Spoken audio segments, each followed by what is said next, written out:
Salut les amis, c'est Mighty Grab, bienvenue sur ma chaîne YouTube.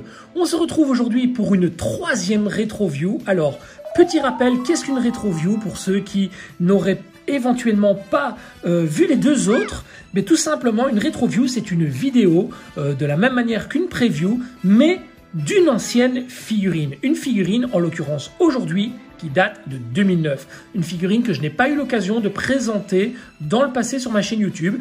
Et à travers ces rétro-views, avec un œil beaucoup plus critique et beaucoup plus, adulte et réfléchi, on va redécouvrir ces anciennes figurines non présentées jusque-là.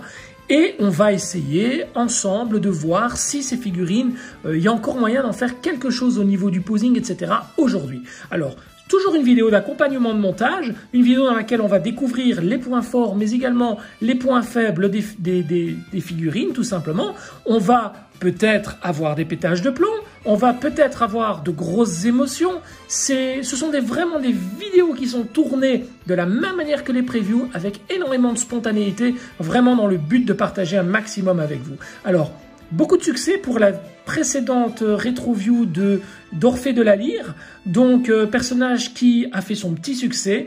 Donc je me rends compte que pas mal de collectionneurs aujourd'hui sont fans de ce type de vidéo, donc un petit retour en arrière, une petite nostalgie, une part de partage quelques années plus tard après la sortie de ces personnages.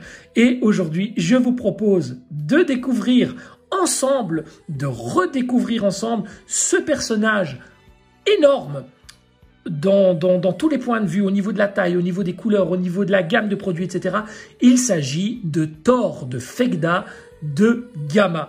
Tout simplement le plus grand, le plus gros, le plus colossal de tous les guerriers divins d'Asgard et même de toute la gamme de figurines, y comprise EX. C'est le personnage le plus grand. Alors, on va découvrir ce personnage ensemble à travers cette vidéo, mais avant tout, générique les amis, c'est parti!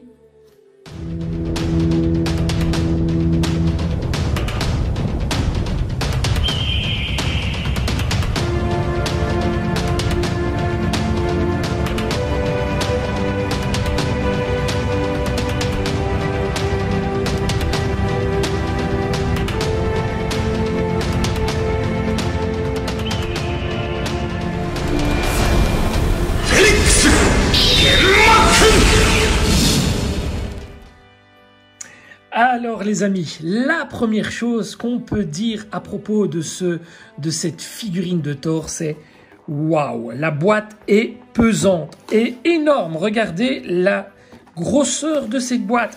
C'est une boîte qui accueille quand même un guerrier énorme, un guerrier gigantesque, titanesque si on peut dire. Et donc il fallait quand même une boîte relativement costaude pour le contenir. Alors, cette figurine, on la trouve aujourd'hui sur le marché de l'occasion à des prix relativement hauts encore. Donc, on la trouve plus ou moins aux alentours de 200 €, ce qui reste très élevé pour une figurine de type classique qui date quand même de 2009. Alors, si j'ai un petit conseil à donner à tous les plus impatients, ceux qui désirent absolument posséder cette figurine et qui malheureusement ne la trouvent pas en dessous des 200 €, je vous propose juste d'attendre un petit peu avant de vous la procurer, parce qu'on va très probablement avoir des nouvelles dans le futur d'un Thor en version EX. Alors il est très probable que la version classique diminue, chute de prix. Il sera toujours temps de vous la procurer à ce moment-là. Alors pour les plus impatients, je comprends que vous vouliez vous la procurer maintenant, mais malheureusement les prix sont explosif avec cette figurine, d'autant plus que la figurine est devenue assez rare à trouver. Alors, j'en profite pour remercier mon partenaire, donc NGS, donc New Generation Shop, pour l'envoi de cette figurine qui me permet aujourd'hui de vous la présenter tout simplement parce que, inutile de vous dire que je ne vais pas la racheter en version classique et que j'attends avec impatience la version EX qui pourra compléter mon étage des EX déjà commencés, tout simplement. Donc cette figurine retournera chez NGS après la vidéo. Allez, c'est parti, on découvre la boîte. Déjà sur la face avant, on a un personnage qui est... Moi quand je vois ça, quand je vois les visages des personnages, je ne peux que comment dire, qu'être nostalgique, voilà, mélancolie, poésie, voilà, Asgard, mais quel thème fantastique. Alors, je vais pas vous narrer toute l'histoire d'Asgard, ni vous commencer à vous conter la vie des personnages, mais c'est vraiment, vraiment, vraiment l'arc le plus emblématique, le plus comment dire, le plus complet au niveau des émotions des personnes que dégagent les personnages. Alors, quand on regarde ça, tout de suite, on a la chair de poule, on a les frissons, et c'est grandiose. Alors, oui, c'est une vieille boîte. Cette figurine date de 2009, les amis. Mais quel plaisir à la voir. J'ai hâte de la redécouvrir avec vous, de la déballer. Je ne l'ai pas déballée jusqu'ici, et j'ai hâte vraiment d'y remettre mes mains, comme dans le passé, pour pouvoir lui trouver une pose vraiment incroyable. Alors, cette face avant, on a tout simplement le géant, hein, regardez, fantastique. Ces couleurs, ce bleu turquoise, ce mauve, ce violet, voilà, c'est vraiment gargantuesque. Alors, ils ont réussi quand même à mettre le personnage complet sur la boîte, parce que je vous garantis que le personnage est très, très, très grand. On fera un petit comparatif après avec les versions EX, voir si ce personnage en version classique pourrait se marier avec les personnages EX. Et je ne me fais aucune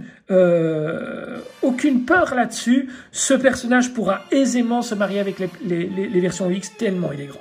Alors, pour la face avant, on a fait le tour. Hein, voilà, un personnage très simple avec les haches portées sur la ceinture. Alors, on a la possibilité de mettre les haches sur la ceinture, mais également dans les mains. Et ça va vraiment nous donner la possibilité de faire énormément de poses. Alors, sur le côté, on a le totem, hein, le totem du serpent, hein, regardez, qui est magnifique. Même chose de l'autre côté. Et enfin, à l'arrière, on a donc le personnage avec son visage tout simplement non casqué et le visage casqué. Alors, ce qui est dommage, c'est que pour les anciennes versions, on avait un seul visage de disponible pour les guerriers d'hiver d'Asgard. On n'avait pas de yeux fermés, on n'avait pas de bouche ouverte, etc. Eh bien, moi, je vais vous dire un truc, c'est vraiment très personnel. Le fait de nous avoir limité au niveau du contenu des boîtes, eh bien, ça procurait vachement plus de sensations. Parce que au plus on nous propose aujourd'hui, au moins on est content. Et c'est valable pour tout le monde, y compris pour moi. Et en fait, trop de possibilités tue la possibilité. On n'avait pas trop le choix. On nous donnait un visage casqué ou non casqué, chevelure trouée ou non trouée. Et on devait se débrouiller avec ça. Aujourd'hui, on est noyé sur je lui mets quoi comme main, je lui mets quoi comme visage, est-ce que je mets cette chevelure-là, est-ce que je fais ceci, est-ce que je fais cela. Et en fait, trop de possibilités tue la possibilité et ça nous empêche un petit peu de nous creuser les méninges et d'essayer de trouver vraiment la pose qui mettra en valeur un maximum l'attitude du personnage avec le visage qui nous est proposé et imposé.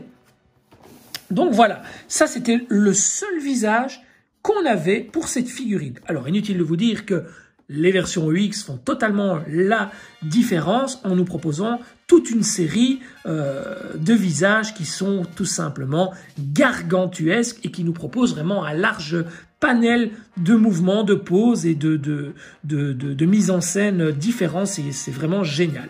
Alors, donc on voit avec son casque ici, et là sur son casque avec son petit bouc ici en dessous de son menton. On a le personnage qui est posé vraiment très simplement et qui est tout simplement magnifique. Alors, faut dire les choses, il est splendide. Regardez-moi ça, cette grandeur. Regardez ces haches le long du corps. Et c'est ce que je disais dans la précédente rétro-view. À l'époque de ces boîtes, qui étaient vraiment superbes, ces boîtes à fenêtres, hein, qui étaient vraiment superbes, il y avait quand même un effort de la part de Bandai de proposer un personnage avec un certain charisme. On ne retrouve plus spécialement le même, le même caractère design sur les boîtes de par le posing. On a une autre perception des choses. Les personnages sont moins bien posés. Ils ont plus l'air... la personne qui posait les personnages sur les boîtes savait s'y prendre malgré tout. Alors c'est pas du foudre de Zeus, ce n'est pas c'est pas splendide, mais c'était quand même bien emblématique et ça nous mettait quand même vraiment la petite pression qui nous faisait du bien. Aujourd'hui, est-ce qu'on est devenu plus exigeant au niveau des poses aussi? Est-ce qu'on est devenu plus observateur? Est-ce qu'on est plus critique? Mais aujourd'hui, j'ai l'impression que lorsqu'on regarde une boîte d'une version EX, il y a quand même n'y a pas d'amélioration. Je dirais même, il y a même un downgrade au niveau des poses. Elles sont beaucoup moins aguicheuses. Voilà, c'est le mot que je cherchais. Accrocheuses, aguicheuses qu'à l'époque lorsqu'on découvrait ces boîtes sur des étagères de magasins. Alors, cette pose avec les haches est splendide, fantastique. Alors, on a le totem également ici. Ici, nous avons donc Thor qui nous effectue une espèce de kata au niveau de sa pose. Je n'aime pas du tout. C'est pas une pose qui est très très jolie pour Thor, mais malgré tout, voilà, c'est son attaque. Hein. Donc, je ne suis pas très fan. Là, on retrouve également la même pose qu'ici, mais donc un petit peu plus de côté. Voilà, alors déjà un décor à l'arrière qui donne vraiment à Thor l'impression d'être immense. Alors les amis, nous avons pour cette boîte, voilà, ça c'était vraiment génial, nous avons une boîte à fenêtre. Et ça, c'était, comme je le disais dans la vidéo précédente, dans la rétro-view précédente d'Orphée de la Lyre, ça vendait du rêve, c'était fantastique. Vous ouvriez cette boîte et vous découvriez, comme moi je suis en train de le faire maintenant avec vous. Waouh, regardez, on découvre le personnage. On découvrira, c'est une figurine d'occasion, donc on verra aussi les dangers ou comment dire les effets du temps sur les figurines, parce que ici vous voyez au niveau des épaules on a un petit effet mauve qui est une décoloration des épaulettes, et on va parler de ça après lorsqu'on va découvrir la figurine en dehors de son blister. Hein. Donc le temps a quand même des effets, c'est quand même une figurine qui date de 2009, donc cette figurine a 12 ans. Donc, il y a quand même des effets au niveau du temps. Voilà, mais qui ne sont pas préjudiciables pour la figurine. Alors, vous remarquerez aussi que Thor n'a pas de jambes. Vous voyez, regardez, il a ses cuisses. Et ça, c'était la première chose que je m'étais posée comme question lorsque j'avais reçu cette figurine il y a quelques années. C'était, mais tiens, il n'a pas de jambes, comment ça se fait?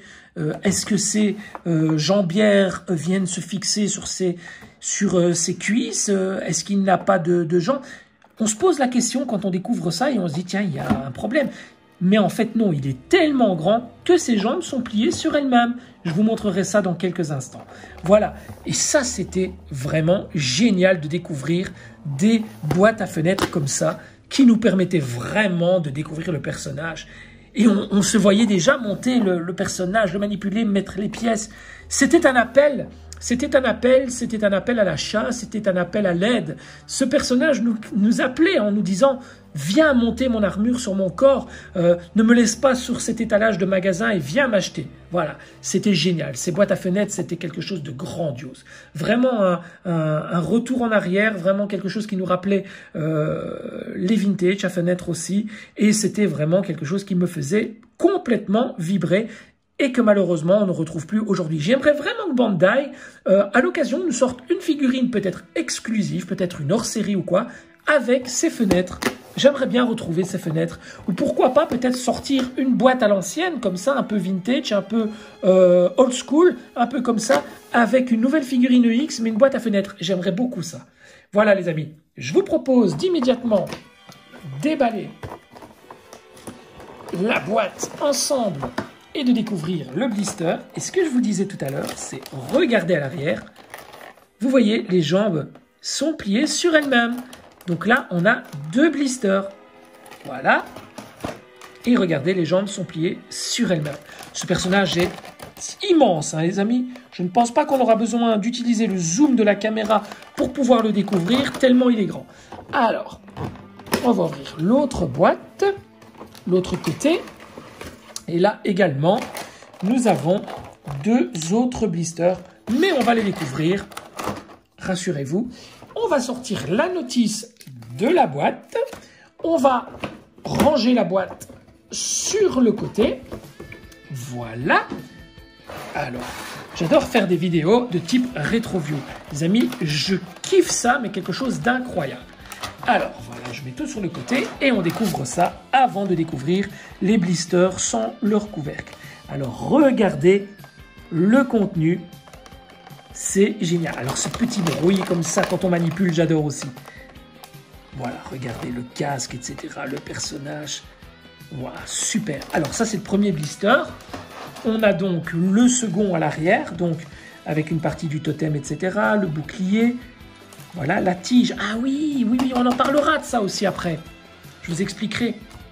Alors, la notice, le troisième blister avec les haches, le saphir d'Odin, le petit logo qui vient se placer sur les, mais tout simplement sur les socles, parce que ça aussi on va en parler après, les socles, parce que ces socles étaient vraiment prévus pour accueillir les personnages. Je vous montrerai une photo après. Et regardez, ça c'est le troisième blister. Nous avons enfin le quatrième ici, avec uniquement 3 paires de mains. Regardez. Et là, le petit accessoire qui permet de venir poser le saphir d'Odin qui est ici. Alors, je déballe tout ça et on revient tout de suite. Alors, on va passer donc à la vue aérienne des blisters et découvrir ensemble l'intérieur. Nous avons donc le corps de Thor. Alors, on peut remarquer directement, parce qu'il s'agit d'une figurine d'occasion, qu'on a des traces de décoloration du casque sur le visage. Sur les épaules, on a des traces également, et sur les cuisses. Mais on verra pourquoi après. Est-ce que c'est si grave que ça? Je vous expliquerai tout ça. Nous avons le casque, la chevelure qui permet, je pense, de porter le casque, la chevelure arrière. Nous avons tout simplement les brassières, nous avons les avant-bras, nous avons les cuissardes, nous avons les pieds qui ne sont pas accrochés directement sur la figurine vu la grandeur de la figurine. Nous avons à côté une partie du totem, le bouclier qui je pense peut se fixer sur le personnage. Je vais le découvrir avec vous parce que je ne l'ai jamais fait dans le passé, je n'ai jamais mis le bouclier au bras de Thor, mais on va le faire pour cette vidéo. Et enfin, d'autres parties du totem ici. Nous avons donc, nous aurions dû plutôt mettre cette partie-là et celle-là, voilà, comme ça. On va peut-être faire ça, voilà, pour bien vous montrer comme on le fait d'habitude. Voilà, tac, tac. On va plutôt faire comme ça, voilà. Nous avons ici les épaulettes, nous avons une partie de la jupe avec ces fameuses parties qui permettent de mettre les haches. Nous avons le plastron qui est magnifique, regardez ce mariage de couleurs qui est splendide.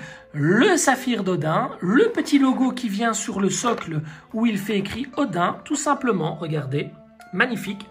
Nous avons les jambières, ces fameuses haches qui sont splendides. Alors ça, on vient de le voir. Mais nous n'avons pas parlé, voilà, cette petite tige qui, elle aussi, à l'aide de ce petit logo, à l'aide du saphir d'Odin, viennent embellir la figurine sur un socle. On va en parler dans quelques secondes. Et enfin, nous avons une paire de mains, 2 paires de mains, 3 paires de mains. Alors, nous avons des mains trouées pour les haches, voilà, que vous voyez ici. Nous avons les mains ouvertes, nous avons ces 2 mains-là. Mais nous n'avons pas de points fermés. Je ne vois pas de points fermés. Les seuls points fermés qui sont, voilà, ce sont ceux-là sans trou. Mais par contre, je ne vois pas de points fermés sans trou. Donc, et sur la boîte, attendez, on va récupérer la boîte ici. Mais oui, ce sont des points fermés, mais avec trou. Bandai aurait pu quand même, à l'époque, nous fournir des points supplémentaires sans trou, si on ne désire pas poser les haches. Alors, nous avons une partie du totem, nous avons donc la partie abdominale, comme pour les EX, qui vient donc sur les abdominaux pour pouvoir venir mettre ensuite la partie du plastron. Nous avons, je pense, une partie au niveau de la ceinture et enfin nous avons une partie du socle. Nous avons une notice et nous avons, à l'époque, nous avions une petite étiquette comme ça, autocollante, qui venait se placer sur les socles que voici. Regardez, sur ces socles, avec ce petit logo qui venait compléter, regardez, dans le petit trou, voilà, il venait se compléter. Et cette tige est tout simplement fournie tellement le personnage de Thor est grand et ces tiges devaient monter très très haut comparativement aux petites tiges qui étaient vendues pour les personnages de type classique.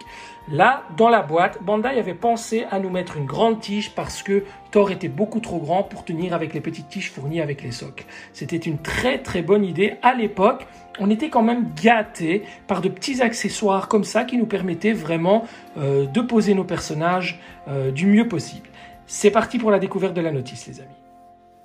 Alors, au niveau de la notice, Comme pour les anciennes figurines, c'est très simple, ça se résumait sur 3 feuillets et pas un de plus.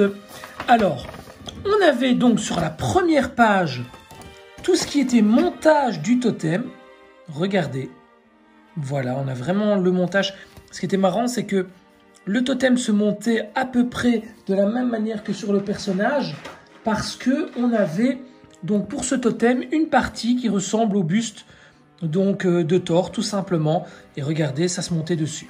Voilà, ça c'était pour la partie totem. On avait quand même, c'est quand même bien fichu à l'époque. C'est quand même bien pensé l'idée de pouvoir mettre des pièces d'armure comme ça sur un totem et de représenter donc le totem tout simplement. Ici en l'occurrence le serpent. C'est vraiment bien fait. Alors sur la deuxième page, nous avons le personnage, le montage du personnage qui est assez classique et basique. On n'a pas vraiment de grosses difficultés.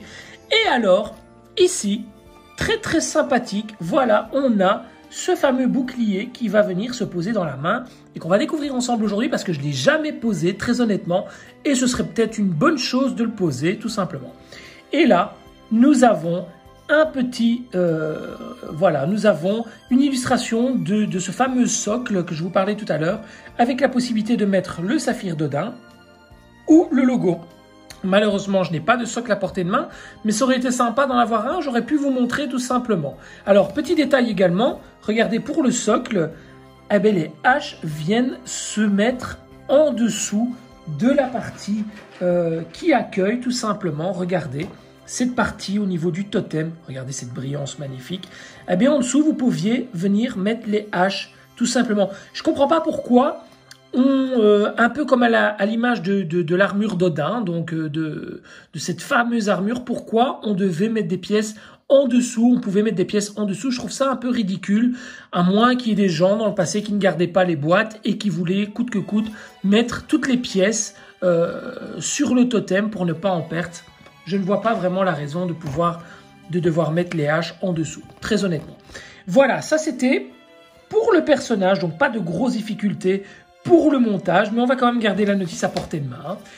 À l'arrière, mais nous avions tout simplement la constellation avec l'étoile de Thor, tout simplement ici, de Gamma, tout simplement ici. Magnifique, regardez une belle illustration. Nous avons le personnage qui reprend exactement la même pose que sur la boîte. Regardez, exactement la même pose que sur la boîte. Voilà. Nous avons le totem ici, haut en couleur. Nous avons le personnage ici, voilà, regardez, on le voit dans une illustration, il est tout simplement splendide. Et petit détail qui est très important, et j'aurais pu me tromper si on ne me l'avait pas dit avant la vidéo, les brassières ne tiennent pas aux avant-bras. C'est un peu le cas également pour Orphée de la Lyre, et j'ai oublié de le préciser dans la précédente rétro-view. Attention, les brassières ne tiennent pas aux avant-bras, donc inutile de rapprocher un maximum ceux-ci. Il faut vraiment garder en tête qu'ils sont bien séparés et donc que l'articulation se verra de toute manière. À nous de la cacher un maximum, mais ils sont bien séparés. Voilà, ce n'est pas comme pour un chevalier d'or par exemple, où les brassières tiennent aux avant-bras. Et enfin, sur le côté, et ça je vous en ai parlé dans la précédente rétro-view également, moi je kiffe cette espèce de papier collection qui nous permet de voir vraiment toutes les figurines qui étaient sorties à l'époque et de pouvoir, par exemple, les barrer au fur et à mesure ou mettre des croix sur celles qu'on voulait ou qu'on n'avait pas ou qu'on ne voulait tout simplement pas. C'était vraiment chouette. Alors là, on a les appendix, un petit rappel des appendix. Et là, des socles bleus destinés aux généraux de Poséidon. Voilà, et les 12 chevaliers d'or. Je trouvais ça génial. Je comprends pas pourquoi Bandai nous fait pas ça. J'aimerais bien, moi, que Bandai nous fasse une notice avec les nouveaux chevaliers d'or, EX, etc. De cette manière. Je trouvais ça vraiment génial. Franchement, j'adorais ça. Voilà pour la notice. Je vous propose d'attaquer directement ce géant de Gamma. Et c'est parti, les amis. Voilà, donc j'ai sorti le personnage de son blister de la même manière qu'il était tout simplement posé. Et vous voyez, en fait, ses jambes sont pliées sur elles-mêmes. Il suffit de les déplier de cette manière. Voilà. et on a tout simplement le personnage. Alors, je suis obligé de m'avancer un petit peu parce que la caméra est vraiment... Sinon, le personnage sera hors champ, tellement il est grand. Alors, regardez ça. Rien que comme ça, il est plus grand qu'une version UX. Alors, on a ici sur les bras, comme je vous le disais tout à l'heure, donc de la décoloration suite aux épaulettes. Et là, nous avons sur la tête une décoloration suite au casque. Ce n'est pas bien grave, c'est la chevelure justement qui vient accueillir le casque. Donc, vous ne mettrez jamais cette chevelure ailleurs qu'avec le casque. Voilà. Donc, si on la retire, ce n'est pas très grave. On a l'autre chevelure qui peut remplacer tout simplement... On va regarder ça tout de suite, qui peut remplacer tout simplement. Alors, comment procéder? Attendez. Alors, on doit retirer, voilà, comme ceci. Voilà, regardez. On a une décoloration qui est venue dessus. Très honnêtement, ça ne sert à rien d'essayer de le frotter, ça ne partira pas. Ça ne partira pas. Donc, si vous mettez tout simplement l'autre chevelure de cette manière, si vous désirez exposer le personnage... Mais tout simplement, regardez ici, c'est marrant, sur la chevelure, on a tout simplement les oreilles. Alors ça, je pense que c'est la chevelure qui est utilisée pour mettre le casque. Par contre, sans le casque, je pense... Non, ça c'est celle pour le casque. Regardez. Voilà, il y a aussi de la décoloration à l'arrière. Regardez, donc ces deux chevelures-là accueillent le casque. Voilà, il y a un petit trou sur le dessus. Et donc sont décolorées. Vous voyez ? En fait, la figurine a été mal rangée dans la boîte. C'est cette chevelure à l'avant qui aurait dû être mise avec celle-ci, tout simplement. C'est une figurine d'occasion. Vous n'aurez pas ça avec une figurine neuve. Voilà. Ça, c'est le personnage avec son visage normal. Voilà. Si vous désirez l'exposer sans son casque, vous aurez ce faciès qui est pas mal, somme toute, qui est quand même très représentatif du personnage. Et ça, c'est vraiment... Pour le casque, on les utilisera tout à l'heure. Rassurez-vous, avec le casque, on ne verra plus rien. Allez, donc pour le personnage, regardez ses mains. Regardez, elles ne sont pas très jolies, elles ne sont pas très fines, elles ne sont pas très bien travaillées. Hein, regardez. Mais bon, on n'en aura pas trop besoin. On va utiliser les mains avec l'armure dessus. Et regardez quel charisme. Très rigide, on n'a pas vraiment de problème. Au niveau des bras, on doit avoir une certaine rigidité parce qu'on va lui tenter une pose avec les haches levées. Donc pas de souci de rigidité. C'est vraiment... Waouh, je suis très content de le manipuler ce personnage. Ça faisait longtemps. Regardez, ici aussi, on a une petite trace de décoloration avec les brassières. Là aussi, regardez. Ah, ici aussi, regardez. Voilà, ça, je vous en parlais tout à l'heure. C'est le problème avec les anciennes figurines. Vous les laissez même exposées une fois en vitrine, vous ne les touchez plus. Mais malheureusement, les parties colorées adhèrent au corps et ont tendance à se décolorer. Vous ne savez rien faire à ça, malheureusement. La lumière, l'humidité, le temps, voilà, vous ne savez absolument rien faire à ça.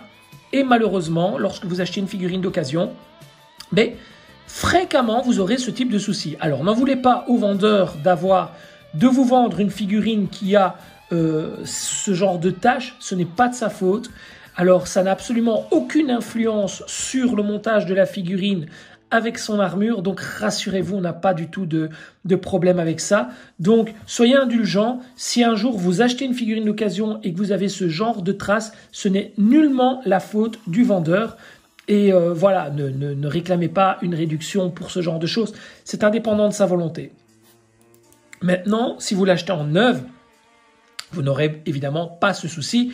Mais si un jour vous vendez cette figurine, vous aussi en figurine d'occasion, vous aurez ce souci, c'est sûr et certain. Moi, j'ai eu le problème pour Tétis, notamment. On découvrira ça dans la prochaine rétro-view, parce que Tétis est la prochaine rétro-view. Donc, très important, si vous aimez les rétro-views, Tétis est la prochaine. Alors, si vous ne voulez pas rater la prochaine rétro-view, n'oubliez pas de vous abonner. Alors, en activant la petite cloche, cliquez sur abonner, activez la petite cloche et surtout, cliquez sur toujours recevoir les notifications. Sans quoi, malheureusement, YouTube filtre les notifications et vous ne les recevrez pas systématiquement. Donc, n'oubliez pas d'activer les notifications et de mettre toujours en activant la petite cloche. Voilà, ça c'est pour la petite parenthèse.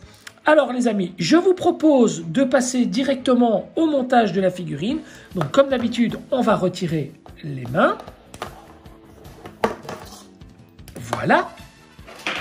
Je crois qu'il y a pas mal de gens d'entre vous, qui attendent cette rétro-view avec impatience. Hein. C'est vraiment un personnage qui est splendide. Alors on va retirer la tête. Alors regardez ce cou en 2 couleurs. Alors, on a une première partie. Vous voyez les coups, ils se retirent. Attendez. Hop. Ah, il est dur celui-ci. Ah, j'ai un petit peu de mal à le retirer. Non, je vais le laisser. J'ai peur de le casser. Il est en 2 parties. Regardez, il est en 2 couleurs, pardon. On a une couleur chair ici et une couleur grise en dessous. Mais je ne sais pas si le cou se retire. Très honnêtement, j'ai peur de le retirer. Il y a une petite boule. J'ai peur de le retirer et de le casser. Donc, on va peut-être le laisser. Ça ne sert à rien de le retirer de toute façon. Ce coup n'est adaptable avec aucune autre figurine. Voilà, ce coup est beaucoup plus grand que les autres figurines, donc ça ne sert à rien. Alors, on va mettre la tête de côté. Regardez, vraiment un très très beau visage pour une figurine de 2009. Hein. On a une petite trace sur le front, sans doute suite à la décoloration du casque. Regardez, ce petit bandeau juste en dessous de sa chevelure, très très joli. Les cheveux bien coupés, etc. Je vous assure, quand on aura cette figurine en version UX, ça va faire très très très très mal. En espérant que Bandai ne se loupe pas sur le faciès et nous propose vraiment quelque chose de digne de ce nom. Alors les amis, on va se munir de la notice malgré tout. Et on va commencer le montage, comme d'habitude, par tout simplement les cuissardes. Alors, très étrangement, les cuissardes sont en plastique. C'est du full plastique, regardez. Et pas du métal comme nous avons l'habitude d'avoir pour les autres figurines. C'est du full plastique. Alors, je suis en train de regarder parce qu'il y a le numéro 1 à l'intérieur, à savoir si la 1 va à droite ou à gauche. Alors, tac, tac, tac. Elle va à droite. On va la placer, mais c'est du full plastique. Alors, regardez ici, on a une petite trace. Ah non, c'était une pluche. Voilà, pas de souci. Voilà. C'est du full plastique. Mais, regardez, on n'a pas de souci de couleur. Hein. Alors, on va frotter la pièce. On n'a absolument pas de souci de couleur partie ou quoi. À l'époque, Bandai était vraiment plus compétent au niveau de la teinte, au niveau des couleurs. Elle restait vraiment sur les figurines. On n'avait pas du tout de problème de décoloration comme c'est le cas maintenant avec les nouvelles figurines, notamment avec les protège-mains, avec les parties abdominales, etc. C'est catastrophe maintenant. Alors, on va attaquer la jambière. La jambière qui, heureusement, est en métal cette fois. Magnifique. Regardez. Très grande. Alors, c'est la numéro 2. Elle est mal rangée en boîte. On va prendre la numéro 1. Voilà. Avec cette partie verte juste sur le côté. Voilà. On tient bien la jambe et ensuite on appuie. Et regardez, cette genouillère est faite à l'ancienne et tient directement à la jambière. Et regardez le résultat, c'est splendide. Vraiment magnifique. Alors, on va tenir la jambe fermement et on va aller récupérer le pied. Donc, tout simplement, voilà, le pied gauche. Regardez, magnifique. Énorme, hein. On n'est pas sur du 43 fillettes, hein. Et on va venir le placer. Voilà, il est bien enfoncé. Regardez ça. Regardez ça, le Golgoth que c'est. On a l'impression que c'est une statue résine. Regardez, il est quasiment aussi grand qu'une statue résine. C'est incroyable. Allez, on attaque la seconde jambe. Toujours en plastique. Pas de détérioration au niveau de la peinture. Voilà, on va venir la placer. Et enfin, on va récupérer la jambe numéro 2 cette fois, avec le petit numéro 2 ici. Regardez, vous avez un petit numéro 2. Voilà, et qui vient se mettre à droite, tout simplement. Voilà, on tient bien la jambe pour éviter qu'elle ne croque. Voilà. il est immense ce personnage. Et on va venir mettre le pied. Voilà. Immense. Vraiment un personnage immense. Alors, à l'époque, on était vraiment étonné de voir un personnage aussi grand dans la gamme des Mythos, et on s'était toujours posé la question à savoir si un Hercule devait être un jour commercialisé. Oh là là, voilà. Comment serait le personnage, vu qu'Hercule est censé être plus grand encore que Thor? Donc, on se posait la question, il y a eu pas mal de customs notamment sur ce personnage, et on se demandait comment serait ce personnage. Alors, si un jour Bandai décide de le sortir, je pense qu'on va devoir vraiment adapter les vitrines parce que ce serait un personnage qui serait tout simplement inexploitable au niveau de sa taille. Alors, regardez, j'essaye de le placer. On a une jambe qui est un peu moins rigide. Attendez, j'essaye de le mettre correctement. La partie ici au niveau de la cuisse, certes, parce que, voilà, je la monte un maximum. Voilà, voilà. Je ne l'avais pas bien placé. Voilà. Il faut que je mette un peu le pied. Il faut que j'appuie un peu plus le pied à l'intérieur. Voilà. Il y a longtemps qu'elle a été montée, je pense. Ça fait longtemps qu'elle est en boîte. Voilà, regardez. Ça, c'est là pour la partie des jambes. Regardez quelle grandeur. C'est énorme. Énorme, les amis. Allez, on attaque les bras. Alors, comme je vous disais, donc au niveau des brassières, ben, écoutez, même chose, full plastique. C'est du full plastique également. Voilà. Alors, faites bien attention que la brassière, on aurait tendance à vouloir mettre cette partie ici vers le dessus. C'est ce que voudrait la logique. Regardez, mettre la brassière comme ceci, mais pas du tout. La brassière se met dans l'autre sens et en fait, vient vers le bas comme ceci. Le dessin vient vers le bas. Regardez, les deux petites choses ici viennent sur le bas. Regardez, je ne l'invente pas, hein, je suis en train de le découvrir avec vous. Regardez. Vous voyez, regardez. Ça vient vers le bas. Alors, si vous n'avez pas la notice, faites-le bien comme ceci. Alors, on verra après, au niveau de la pose, comment ça va donner pour cacher un maximum l'articulation. Mais comme je vous disais tout à l'heure, on va placer maintenant l'avant-bras, avec toujours cette pointe de vert, le vert et le violet comme ça, c'est splendide. On va placer cette partie, voilà, mais attention que ces deux parties ne se joignent pas. Donc nous, ce qu'on va essayer de faire, on va quand même cacher un peu l'articulation comme ça. On va pas mettre la pièce de cette manière, on va essayer de la mettre de côté, comme je vous ai déjà expliqué plein de fois. Et regardez, ça choque beaucoup moins. On cache déjà plus ou moins, allez, je vais dire, un gros tiers de l'articulation et c'est pas mal du tout. Alors, en l'enfonçant bien, pas besoin de mettre la main tout de suite, la pièce tient vraiment bien. Donc on va attaquer l'autre bras immédiatement. Alors ces pièces sont en plastique, je ne sais pas pour quelle raison. Peut-être le coût au niveau de la pièce, je n'ai aucune idée quant à la raison du fait qu'elle soit en plastique. Nous mettons le deuxième bras. Voilà, on va bien l'enfoncer également. Et voilà, regardez.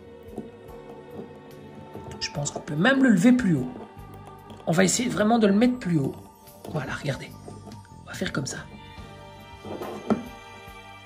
Regardez, rien que comme ça, on a déjà une idée de pose, de charisme. Regardez, ça en impose déjà. Ça en impose déjà, il est splendide. C'est un personnage que j'adore. C'est vraiment un plaisir pour moi de vous le présenter, vraiment. Et on va essayer vraiment de s'amuser et de faire en sorte de lui donner des poses, je ne dis pas une pose, mais des poses qui vont vraiment le mettre un maximum en avant, les amis. Alors, on va lever les bras comme d'habitude et on va attaquer la partie abdominale que je vais récupérer dans la boîte tout de suite, que voici. Regardez. Alors, nous avons une partie verte sur une partie violette mauve, regardez. Et cette partie se clipse en deux parties, comme ça. Et on n'a pas de paix de peinture ni rien. Et vous voyez qu'ici, nous avons le saphir d'Odin que nous retrouvons, je vais le récupérer dans la boîte. que nous retrouvons donc ici. Voilà, ce saphir qui est là. Vous voyez, c'était pas mal hein, aussi ce petit détail. Alors, je vous expliquerai une petite anecdote de moi ce que j'ai fait avec ces saphirs. Vous allez voir, à l'époque, on ne réfléchissait pas vraiment plus loin que le bout de notre nez. Hein. Alors, pour vous expliquer, en fait, dans la boîte, vous avez cette petite pièce sur laquelle vient se poser le saphir d'Odin, comme ceci. Et cette pièce, vous venez tout simplement la placer sur le socle, comme je vous le disais, pour avoir donc le personnage avec son saphir d'Odin posé juste devant lui, comme ceci. Eh bien moi, écoutez bien, je les ai collés. J'ai mis un point de colle là et je les ai collés à l'intérieur. Alors oui, ça ne bougeait plus. Mais le jour où j'ai voulu vendre mes figurines, malheureusement, voilà, eh bien je ne savais plus le décoller. Eh bien je les ai jetés. Je les ai jetés, plutôt que de les remettre dans les boîtes comme ça, les amis, je les ai jetés. Voilà, la grosse bêtise que j'ai faite dans le passé. Voilà, pour la petite anecdote. Donc, ces pièces-ci, mettez-les bien de côté parce que, je sais pas, elles ont une certaine magie, elles ont une certaine, je sais pas, voilà. Ce sont des bijoux, en fait. Ce sont vraiment des saphirs d'Odin, mais c'est du bête plastique, hein, somme toute, mais elles ont une valeur sentimentale, en fait. Voilà. Dommage, également, de ne pas avoir ces saphirs d'Odin pour les versions UX. Je trouve ça vraiment dommage. On aurait pu, ne fût-ce qu'avoir ce petit bijou dans la boîte, juste pour un côté nostalgique, un côté rappel aux sources. Ça aurait été vraiment pas mal que Bandai nous les fournisse dans la boîte. Ne fût-ce que de nous rendre les mêmes, exactement les mêmes, sans ceci, hein, juste les mêmes. Ça aurait vraiment, vraiment, vraiment fait plaisir. En tout cas, à moi, en tout cas. Donc voilà, je le remets dans la boîte. Je me sépare de ceci. Et on revient donc à notre partie plastron, abdominale, pardon, qu'on va venir placer. Voilà, donc on va venir la mettre comme ceci. Et l'autre partie derrière, j'éloigne la figurine, et on va la mettre à serrage tout simplement en la refermant. Voilà, pas plus compliqué que ça. Vous voyez, à l'époque, les figurines n'étaient pas très compliquées à monter. La seule chose, le seul point négatif qu'il y avait, c'était le manque de souplesse au niveau des articulations, du buste, etc. Mais sinon, c'était quand même vachement pas mal. Hein. Regardez. Regardez ces couleurs de ouf. Regardez cette brillance. Pour de vieilles figurines comme ça, c'est quand même... Moi, je prends mon pied. Hein. Je suis vraiment en train de prendre mon pied. J'en oublie même le fait que je fasse une vidéo. Hein. Je suis vraiment très content. Alors, au niveau des pièces sur le côté de la ceinture, parce que cette pièce fait office également de ceinture, hein, on les mettra par la suite. Et nous, ce qu'on va faire maintenant, c'est mettre la partie abdominale qui est en full métal, qui est très lourde et qui s'ouvre sur l'arrière. J'aimais beaucoup aussi ce principe d'ouverture sur l'arrière et pas d'ouverture sur l'avant avec le plastron, la partie du plastron central qui vient se clipser un peu à la manière des chevaliers de bronze, etc. Je trouve ça dommage. J'aurais préféré avoir la partie en une seule partie avec une ouverture à l'arrière. Ça cache un maximum les articulations, ça cache un maximum les retours sur les pièces et je trouvais ça vraiment bien. Alors, regardez, nous avons deux trous ici et nous avons deux trous à l'arrière. Et ici, sur l'armure, nous avons deux petits clips ici qui viennent s'enfoncer sur l'avant ici. Et à l'arrière, quand nous fermons la partie du plastron, nous avons deux petits clips ici, regardez aux extrémités, voilà, qui viennent sur l'arrière du personnage refermé. C'est cette partie en fait qui empêche tout simplement le corps de tourner. Tout simplement parce que comme le plastron et la partie abdominale sont de ce fait en une seule partie vu qu'elle vient à serrage, regardez, on va venir la placer. Voilà. Regardez, hein. Alors, est-ce que je suis dans le bon sens? Voilà. Voilà. À l'avant, ça s'est clipsé. Vous avez entendu? Les deux petits clips sont venus se fixer. Nous allons maintenant refermer ici. Et regardez, ça va venir se clipser dans les petits trous. Alors, est-ce que j'ai oublié quelque chose? Voilà. Non, parce que ça a tendance à avoir du mal à se fermer. Est-ce qu'il y a quelque chose ici qui est mal mis? Alors, on va regarder. Il y a quelque chose qui bloque et qui gêne. Je ne sais pas ce que c'est. Le corps n'est pas bien mis. Voilà, regardez. Le corps n'est pas bien mis. Il faut bien le centrer. Voilà. Là, ça va aller mieux. Voilà.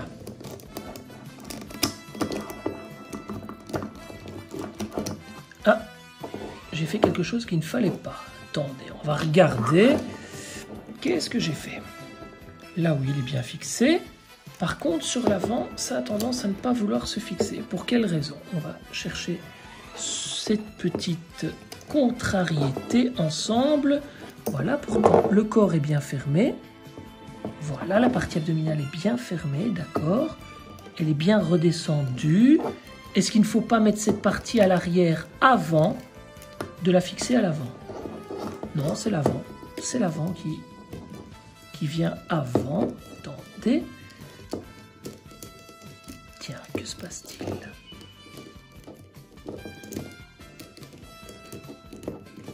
Alors, pourquoi ça ne fonctionne pas? Voilà. Là, c'est bien enfoncé. Voilà. Que se passe-t-il alors? Voilà, c'est tout. En fait, cette partie était légèrement décalée sur le côté et ça m'empêchait de le fermer tout simplement. Et là, regardez, il vient vraiment se mettre à serrage. Il n'y a plus aucun jour, il n'y a plus aucun souci. Donc, vous voyez, il faut quand même prendre un petit peu de patience et il ne faut quand même pas foncer tête baissée, aller trop vite. Hein. Donc, vous voyez, je suis content d'avoir ces petits soucis en live pour pouvoir vraiment vous montrer. Regardez, regardez comme c'est beau. Franchement, j'ai l'impression, les amis, de découvrir une figurine EX. Vraiment. J'ai vraiment l'impression de découvrir une figurine EX. Alors, au niveau des bras, des jambes, du plastron, c'est fait. Je pense qu'on peut à présent lui mettre les parties latérales de sa ceinture, que voici, qui sont en métal, sur lesquelles on peut venir placer les haches. Donc, cette partie donc, vient de quel côté? Alors, je pense que c'est comme ça, hein, attendez. C'est la partie left. Ouais, voilà, ok. Alors, on vient la fixer de cette manière. Voilà. Très, très, très joli. Et enfin, l'autre, de l'autre côté. Alors, c'est un personnage qui est très grand, mais qui a énormément de stabilité au niveau de sa tenue. Regardez. Alors, je vous dis, cette figurine, une fois montée, on va aller la placer en vitrine là-bas au-dessus, à côté des autres personnages de la collection, pour voir un peu ce que ça va donner. Pour voir un petit peu à côté des autres X ce que ça va donner. Mais je pense qu'on va vraiment en prendre plein les yeux, les amis. Alors, on va enfin récupérer la petite pièce dans la boîte que voici. Alors, cette petite pièce, voilà, qui est en métal et qui vient se placer à l'arrière de la ceinture, a priori. Alors, c'est une attache un peu particulière, regardez. Vraiment très spéciale. On a deux clips ici et une petite boule là-bas. Et on va venir le placer. Ah. Voilà, ça tient facilement, regardez. Quelle brillance! Voilà. On va reculer un petit peu. Ça, c'est la première chose. Alors, je vous propose... on va attaquer les épaulettes. La première épaulette, avec ces belles jolies pointes comme ça. Regardez, magnifique. Alors, ici, elles sont quand même un petit peu arrondies. On n'a pas vraiment ce côté pointu. J'imagine que dans une version EX, Bandai va nous les faire beaucoup plus pointus. Mais regardez quelles belles épaulettes. Vraiment super. Alors, avec cette attache qui va venir se placer, donc tout simplement sur l'épaule. Vous voyez dans les petits trous des articulations ici. Donc, il faut descendre peut-être un petit peu la brassière du fait. Et venir la fixer, voilà, comme ceci. Et ça rentre tout seul. Alors, ici on a un petit peu de peinture, regardez. On a une toute petite décoloration de la peinture ici sur une partie en métal. C'est dommage. C'est dommage. Regardez ici, juste ici. Mais bon, on va essayer de camoufler ça. Ça ne se verra peut-être pas trop. Maintenant, si l'épaulette gauche et droite sont identiques, on essaiera peut-être de les inverser. Mais je pense qu'elles sont identiques. Alors, ce qu'on va faire, regardez, petite astuce. Vous voyez, je vais vous montrer, regardez. sur cette épaulette, on a une petite, toute petite ici, regardez, en dessous, on a une petite paix de peinture ici. Et comme les épaulettes sont vraiment identiques et qu'on n'a pas besoin de lever les bras d'une manière gargantuesque, ce qu'on va faire, c'est que celle qui est un petit peu abîmée ici, plutôt que de la mettre à droite comme ceci, apparente, on va la mettre de l'autre sens sur la gauche. Comme ça, on va cacher cette imperfection. Attendez, je regarde. Oui, ça ne changera rien. Donc, oui, on va la mettre de ce sens-là. Voilà, on la met de ce sens-là. Ça ne change rien au niveau du visuel, regardez. Et l'autre, on va la mettre dans l'autre sens. Il n'y a pas de paix de peinture sur celle-ci. On va la mettre dans l'autre sens. Et voilà, problème résolu. On n'y voit plus rien. Voilà. Petit détail, voilà, une petite astuce aussi que vous pouvez faire quand les épaulettes sont vraiment identiques. Alors ça arrive rarement, ce genre de soucis, hein. Mais si les épaulettes sont identiques, c'est une petite astuce qui peut se révéler très très très intéressante. Alors, je vous propose à présent de lui mettre tout simplement la tête. Voilà, on va lui mettre la tête. On va procéder d'une manière un peu, mais sans le casque. On va procéder d'une manière un peu différente cette fois-ci. Voilà, on lui met la tête. Il nous reste les mains et les haches à placer, mais on va juste lui mettre la tête comme ceci. Voilà, regardez. Et on va, du fait qu'il a sa tête de cette manière, on va essayer de lui donner une pose un petit peu plus relax. Une pose qui n'est pas forcément une pose d'attaque, une pose du chevalier, enfin du guerrier en pleine en préparation d'attaque. Donc ce qu'on va faire, on va sortir les haches. Les voici. Vraiment magnifique, hein, regardez, vraiment splendide. Alors, ces haches se défont de cette manière, regardez. On sait les retirer comme ça. Alors, elles sont bien droites, oui, voilà. Ce que nous allons faire, donc, c'est aller les placer donc, tout simplement sur sa ceinture. Et pour ce faire, voilà, il faut faire comme ceci. Donc, il faut aller récupérer le corps du personnage, comme ceci. On va bouger les bras pour éviter d'être embêté. On va prendre la hache, la passer par le dessous. Donc, je pense qu'il faut passer... Attendez, je ne dis pas de bêtises. C'est par-dessous l'armure. Je ne l'ai jamais fait, très honnêtement, hein, les amis. Ah, voilà, c'est en dessous de l'armure, regardez. Il faut la passer en dessous, comme ceci. Voilà, en dessous. Et ensuite, vous venez tout simplement la refermer. Et en la refermant, mais forcément, la hache va venir... Oh, c'est beau, waouh! J'avais jamais fait sur mon ancien personnage. Qu'est-ce que c'est classe! J'adore, c'est vraiment superbe. On va faire la même chose pour l'autre côté. Voilà. Ce personnage est quand même une fameuse claque, hein. C'est quand même une fameuse claque. Alors, avant de faire cette rétro-view, donc j'avais annoncé donc cette rétro-view sur ma page Facebook, il y avait pas mal de gens qui disaient c'est mon personnage favori, c'est le plus beau, c'est la Miklos la plus jolie, etc. Mais je suis pas totalement en désaccord avec tous ces propos. Regardez ça comme il est gracieux, comme il est beau. Allez, on lui met ses mains. Et j'ai une petite idée de pose. On va peut-être profiter du fait de ses mains ouvertes comme ceci pour essayer peut-être de lui faire une pose bras croisés. On va essayer. Alors, on va lui mettre sa première main. Regardez ça, la taille des mains, les amis. Regardez ça. Wow, c'est énorme. Voilà, je tiens bien le bras pour ne pas casser l'articulation. Ah, je crois que je vais devoir y aller comme ceci, en tenant fermement, tournant le bras. La main, pardon, voilà.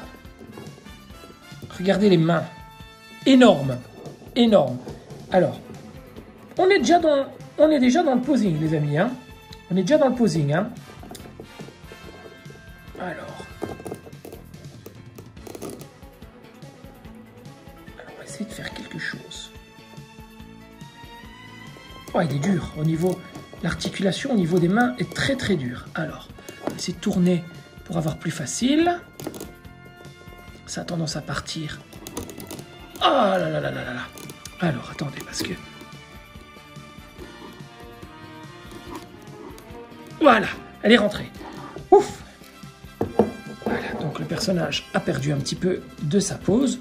Voilà, les mains sont mises. Alors, comme ça, c'est ridicule. Hein. Regardez, c'est vraiment ridicule. Les mains sont énormes. On dirait limite des pinces dignes d'un engin de destruction dans la démolition, dans le bâtiment. Regardez, c'est pas joli du tout, les mains comme ça. Voilà. Par contre, on va peut-être essayer, je dis bien essayer, de faire en sorte de lui donner une pose avec les bras croisés. Je ne sais pas si ça va passer pour ce personnage. Je ne sais pas, mais on va essayer. On va essayer de voir un peu ce qu'il y a moyen de faire. Alors, je ne vais pas rester sur une pose avec les bras croisés.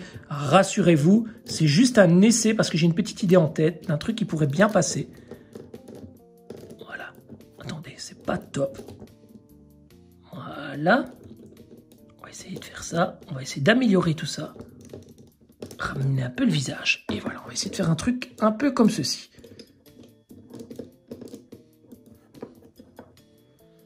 Voilà. Ouais, bof, bof, c'est pas la meilleure configuration pour un Thor. Hein. Très honnêtement, c'est pas ce qu'il y a de meilleur. Les bras croisés comme ça, c'est pas top. Même si ça représente bien le personnage, c'est pas top. Allez, on va jouer un petit peu avec lui et on va essayer de lui faire autre chose alors. Attendez, j'ai une autre idée. Ah, l'épaulette est tombée, vous avez entendu. Je m'en vais de ce pas la ramasser. J'ai monté le bras trop haut. Voilà. On va récupérer l'épaulette. L'attache est restée sur l'épaulette, sur l'épaule, mais l'épaulette est partie. Donc on va essayer de la refixer. Ça va pas être une mince affaire. Voilà, c'est fait. Donc ce qu'on va essayer de faire, c'est lever légèrement le bras comme ceci. Franchement, je suis dans l'improvisation totale. Hein. Je ne sais pas du tout où je vais. Hein. J'essaie de faire un truc vraiment... Une première pose vraiment très banale. On va peut-être prendre son casque. Voilà, son casque est ici. Regardez. Vous pouvez soit l'ouvrir, soit le fermer pour le mettre dans une position de combat. Et on va peut-être lui mettre le casque dans sa main. Attendez. Hein. Ah, ça j'aime bien. Regardez, le casque se marie vraiment bien avec sa main. Et ce qu'on va peut-être faire... Attendez. Hein. C'est lui mettre la main limite... Voilà, ça c'est joli. Ça c'est joli. C'est muséum. Voilà. Et c'est représentatif du personnage. Eh ben moi je m'amuse bien. Je sais pas, j'espère que vous vous amusez bien aussi. Mais moi je m'amuse bien. Voilà. Regardez. Ça, c'est joli. C'est joli, ça. Ça, c'est très, très sobre. Le personnage n'est pas dans une pose de combat, il est dans une pose détente, mais on voit bien toute l'ampleur du guerrier divin qu'il est. Ça, j'aime beaucoup. C'est très, très joli. En vitrine, ça donnerait vraiment bien.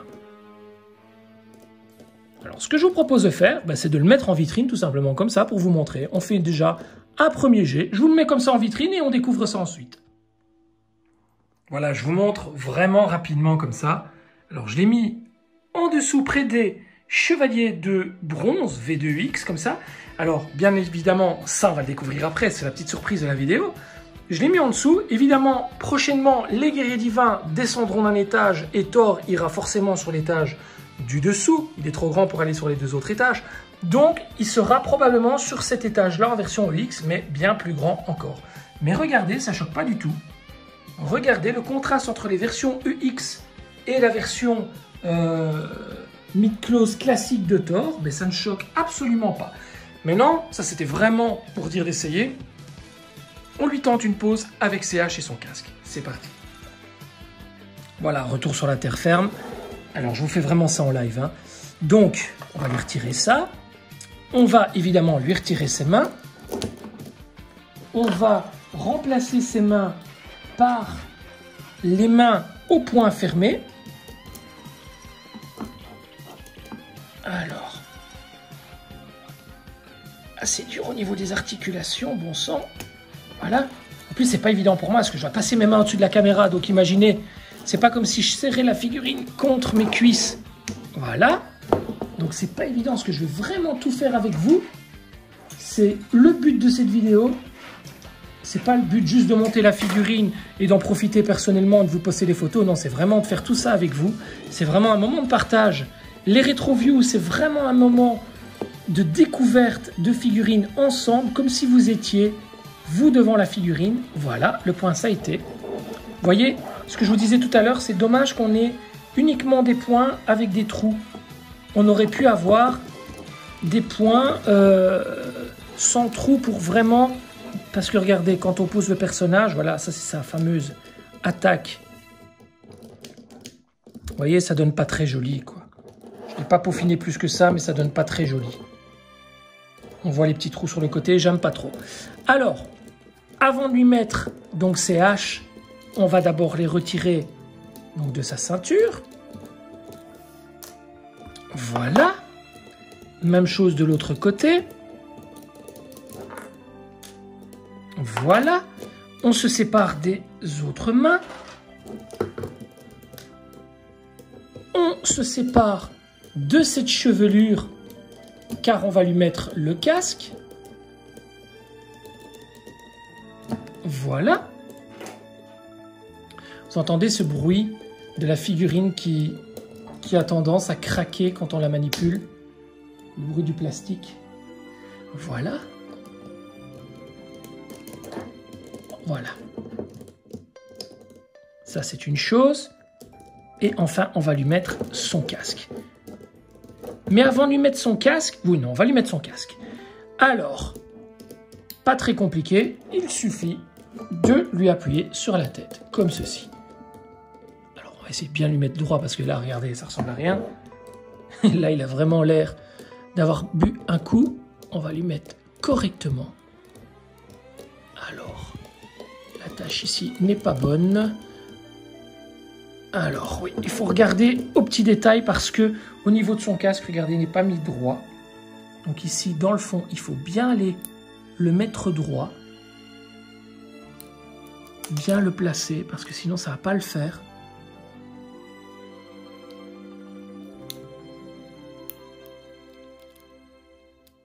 Voilà. Il est un petit peu déformé le casque ici, regardez, il est un petit peu déformé, à moins que ce soit qu'il soit mal mis. Ouais, je pense qu'il est un petit peu déformé, regardez, il n'est pas totalement droit, donc forcément quand on va le descendre, ouais, le plastique a bougé un petit peu, donc on va essayer de regarder. Ah ouais, il n'est pas tout à fait droit, il y a un petit défaut au niveau de la figurine. Attendez, on va lui retirer la tête. Attendez, je le prends contre moi. Voilà, on va le poser comme ceci. Et on va venir poser le casque sur la figurine. Mais ici, ah mais non, regardez. Il se place vraiment bien. Voilà, il se place bien. Ça va. Une fois que la figurine est placée, le casque se met bien. Je pensais que le casque était légèrement de travers, donc non, il s'est bien placé une fois la tête mise. Donc n'hésitez pas à mettre le casque avec la tête posée, retirée, ce sera plus facile pour vous. Parce que une fois que le casque est en dehors de la figurine comme ça, regardez, il a l'air un peu déformé, regardez.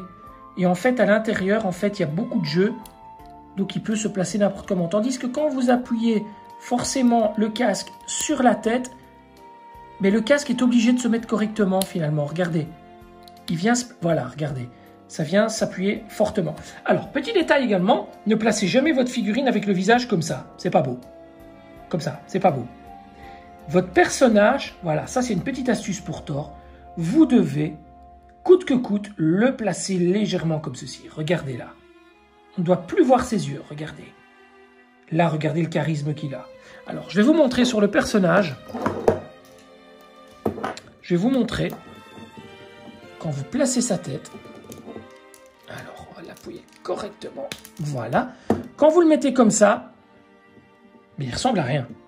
Par contre, si vous faites ça, c'est là qu'il prend toute son ampleur. Parce que son menton ne s'ouvre... Regardez, l'attache en dessous de son menton ne remonte pas trop haut, n'est pas trop basse, et elle remonte légèrement le long de son menton. Et regardez le charisme de fou qu'il a comme ça. Il est vachement plus mystérieux, vachement plus charismatique. Et là maintenant, on va lui placer la hache dans les mains. Donc même chose que pour la ceinture, vous placez la partie en dessous dans son poing, comme ceci. Et enfin, vous venez refermer. Alors, il y a pas mal de gens qui ont également ce souci d'avoir, donc, à force d'exposer les haches dans les mains, qui ont les haches qui n'arrivent plus à retirer des mains une fois qu'ils veulent changer une position de leur figurine après quelques années ou quoi. Les haches ont tendance à coller à l'intérieur. Malheureusement, je n'ai pas d'astuce pour pouvoir les retirer sans décolorer les haches, tout simplement. C'est un problème aussi d'usure, malheureusement. Ce sont les figurines qui, a priori, ne sont pas faites pour être démontées ou remontées après quelques années. Peut-être que c'est le temps également qui produit cet effet. C'est dommage d'ailleurs. Mais j'espère que ce problème sera résolu sur une éventuelle version EX. Alors, on a la jambe qui part un petit peu vers l'intérieur, vers l'extérieur. Voilà, ça c'est vraiment une pose très simple. Mais regardez. Voilà, tort. Voilà, regardez. On va baisser légèrement sa tête, comme je vous l'ai dit. Regardez quel personnage. Il est gargantuesque, il est splendide. Hein. Vous pouvez faire ce que vous voulez avec lui. Le mettre, c'est un des rares personnages où vous le mettez dans n'importe quelle pose. Regardez comme il est emblématique. Retournez sa tête. Voilà, regardez. On va essayer de faire un truc. Vous pouvez faire ce que vous voulez avec ce personnage. Ce que vous voulez. Il est superbe. Regardez ça. Quelle classe. C'est lui donner une petite pose un peu sympa. Et après, on va travailler tout ça aux petits oignons. Voilà, attendez, regardez. Hop. Pas évident.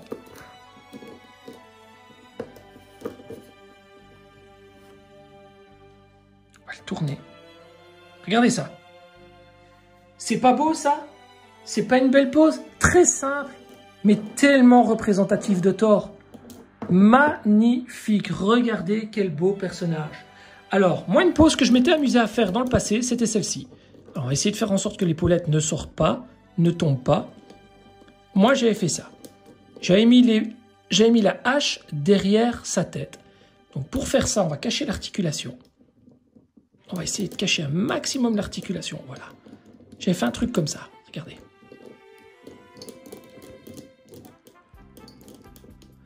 Voilà, regardez, on va faire un truc comme ça. L'avant-bras. Voilà.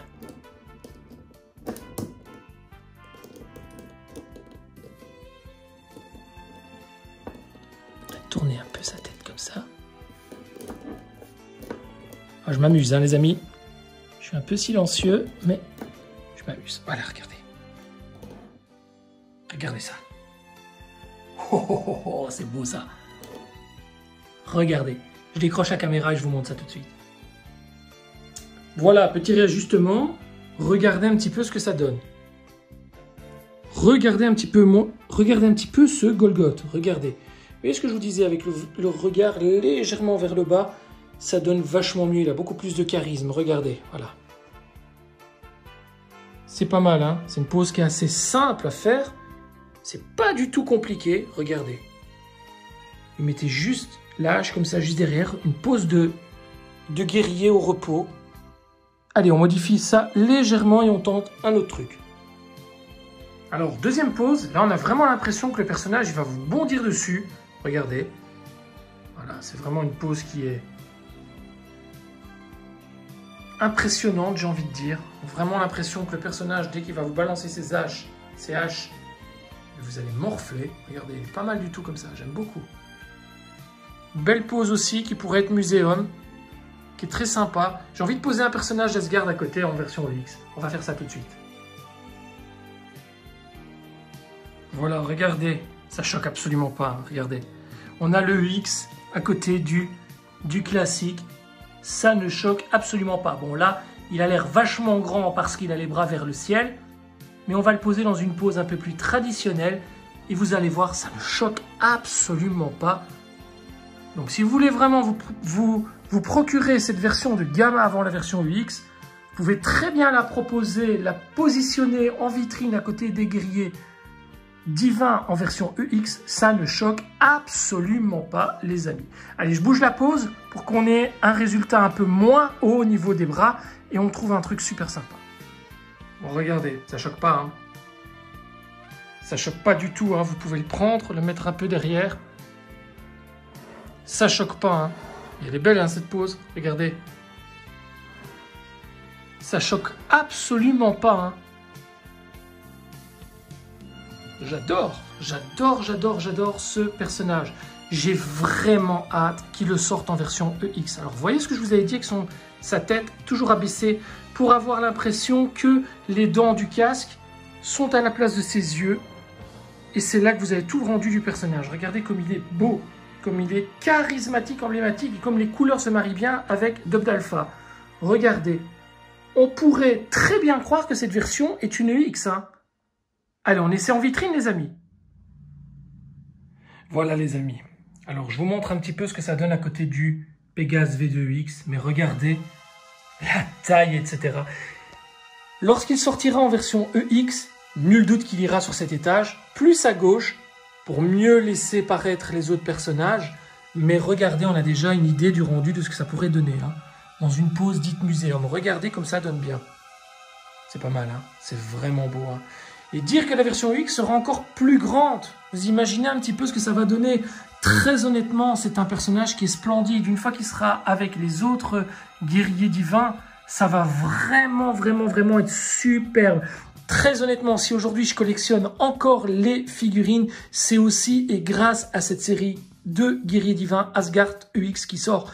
Je suis très content quand tout sort, quand un ADS UX sort, etc. Je suis très content. Mais lorsqu'un guerrier divin pointe le bout de son nez, ou ne fût-ce que sur image, lorsque Bandai nous annonce un guerrier divin, je suis comme ça, les amis, hein. Je suis tout tremblant tellement je suis excité, hein. Alors là, regardez-moi ce charisme de ouf pour ce personnage. Alors très honnêtement, je l'adore et la position de Pégase juste à côté montre vraiment la grandeur du personnage. Et c'est une version UX, les amis, hein. Imaginez-vous, hein, il va être encore 2 ou 3 cm plus grand en version EX, hein, le Thor. Regardez Pégase, les autres sont des EX. Et regardez cette différence de corps, c'est grandiose. Voilà, allez, on s'amuse encore, on va encore le ressortir de la vitrine. On va essayer une ou deux poses, encore pour s'amuser un petit peu. Je vous refais un petit peu le tour de la pose ici avant de la défaire et avant d'attaquer une autre. Parce que je la trouve vraiment superbe. Très honnêtement, je l'aime beaucoup. Regardez, elle est vraiment magnifique. Alors, on pourrait soigner un petit détail, vraiment un petit détail. C'est au niveau du bras ici, et c'est ce que je vais faire tout de suite. Regardez. Voilà, j'ai retourné légèrement le bras pour cacher un maximum l'articulation. Voilà, c'est plus naturel, regardez. Voilà. Petit détail. Et là, c'est vraiment une pose. Tout le monde peut faire cette pose, hein, les amis. C'est vraiment une pose très facile à faire, hein. Très honnêtement, vous pouvez y aller, hein. Alors, au niveau de la cuissarde également, regardez, il faut bien la mettre correctement dans l'axe du genou. Voilà, regardez, pour pas qu'on voit ce petit défaut. Voilà, ça c'était pas bien mis non plus. Voilà, maintenant elle est bien mise. Mais regardez. Très belle. Très honnêtement, c'est une des plus belles poses que j'ai faites pour Thor. Allez, on va réessayer quelque chose. Je vous avais promis une pose avec le bouclier aussi, les amis. Voilà une autre pose. Voilà. Alors, je vais être honnête avec vous. Vous savez que je n'ai pas de langue de bois et que je dis toujours ce que je pense à travers mes vidéos et dans mes vidéos. Mais écoutez, ce personnage, j'ai vraiment envie de le garder.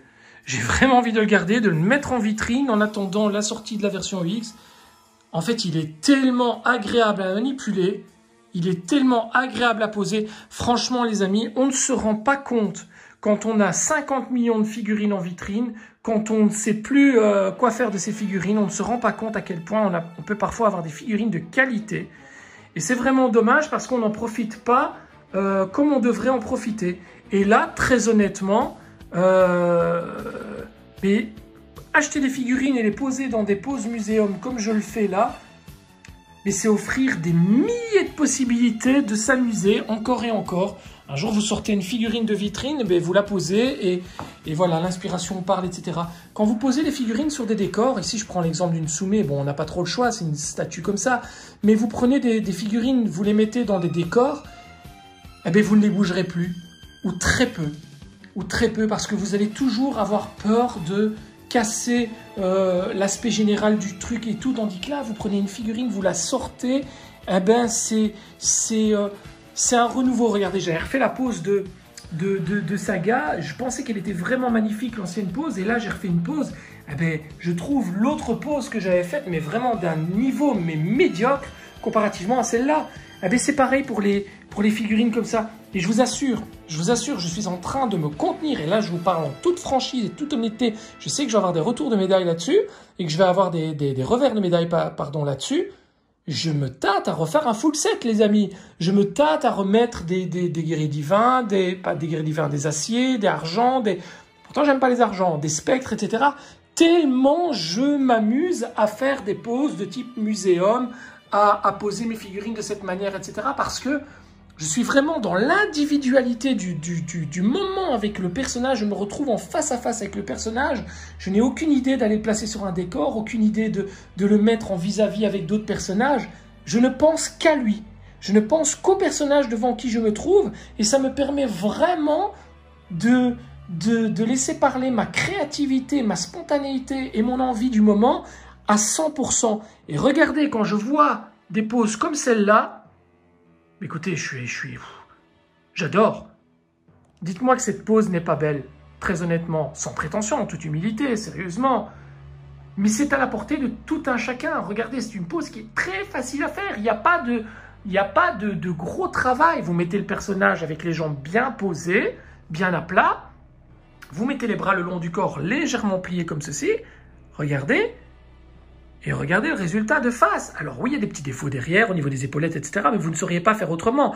Mais vous le laissez comme ça, vous en fichez. Regardez, c'est l'aspect visuel du devant qui compte. Vous n'allez jamais aller derrière votre figurine quand vous serez en vitrine. Et de toute façon, les côtés sont très très jolis. Regardez, regardez, même comme ça, regardez comme elle est belle. Quelle classe.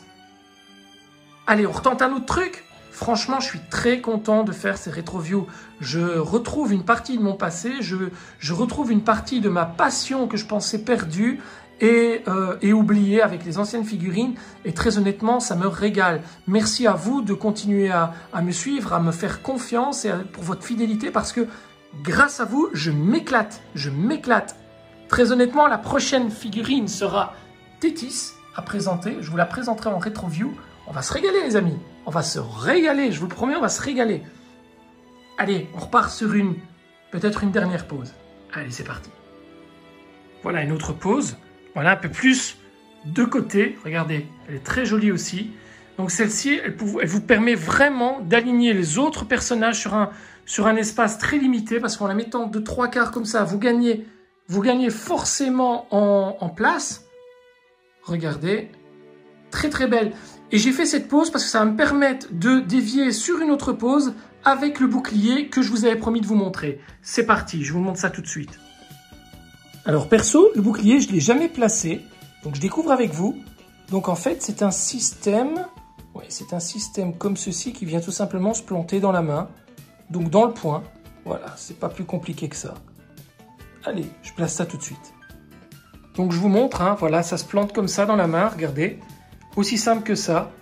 Et ensuite, ben voilà, vous avez le bouclier, vous pouvez placer le personnage comme vous voulez. On va trouver une belle pose pour ça. C'est vraiment un personnage qui... Je l'adore, je l'adore. Je pense que je vais la garder. Je vais m'arranger avec Yannick, je pense que je vais la garder parce que je l'adore vraiment. Allez, c'est parti. Et voilà ce que ça donne avec le bouclier. Ne pas oublier de remettre la hache sur la ceinture du fait qu'on n'utilise pas. Alors, attention, ici, l'épaulette n'est pas bien mise. Voilà, mettre correctement.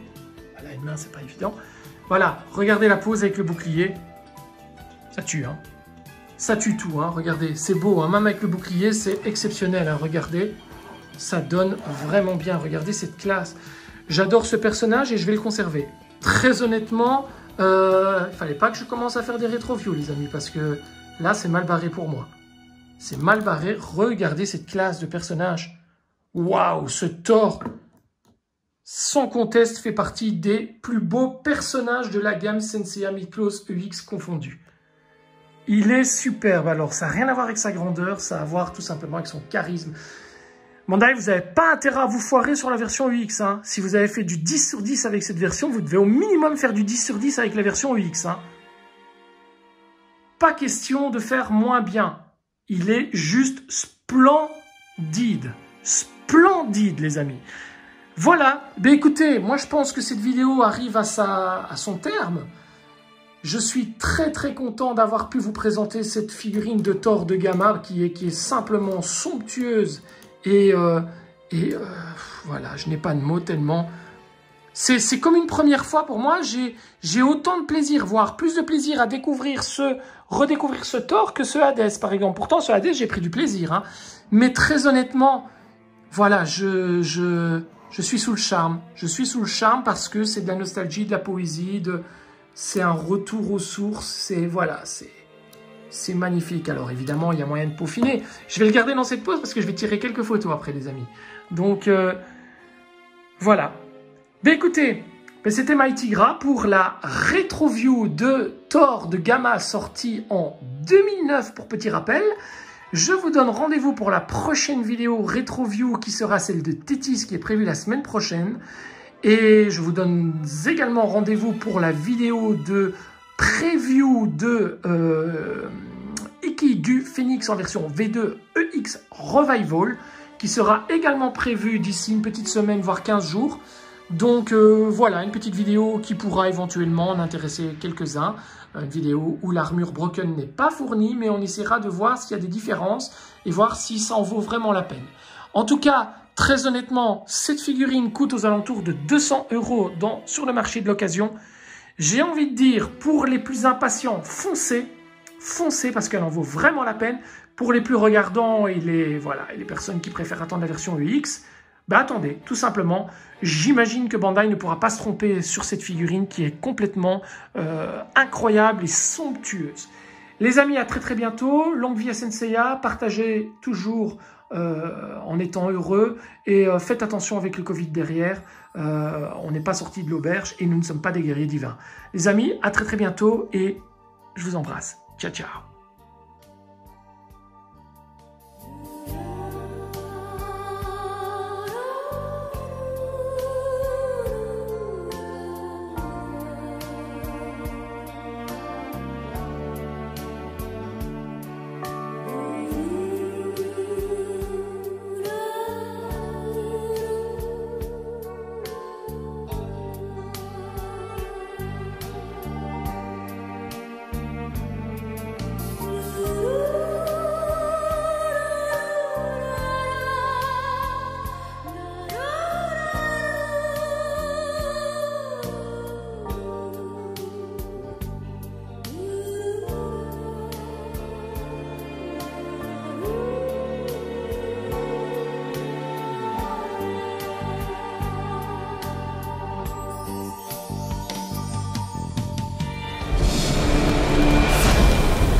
どうだ、地獄を見た感想は。